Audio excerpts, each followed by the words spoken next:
ఒంటరితనం అటుపై నిరీక్షణం అసలే ఒంటరితనం అటుపై నిరీక్షణం అరెరే పాపమని జాలిగా చూసే జనం గోరంత గొడవ జరిగితే కొండంత కోపమా నన్నుదిలి నువ్వు ఉండగలవ నిజం చెప్పవమ్మా అందరినీ ఇలా వెంటపడి అడగాల సరదాగా నువ్వే ఎదురైతే సరిపోదా నిద్రపోతున్న రాత్రి నడిగా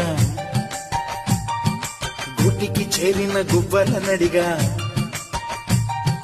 చల్లగాలి నడిగా ఆ చందమామ నడిగా ప్రియురాలి జాడ చెప్పరేమని అందరినీ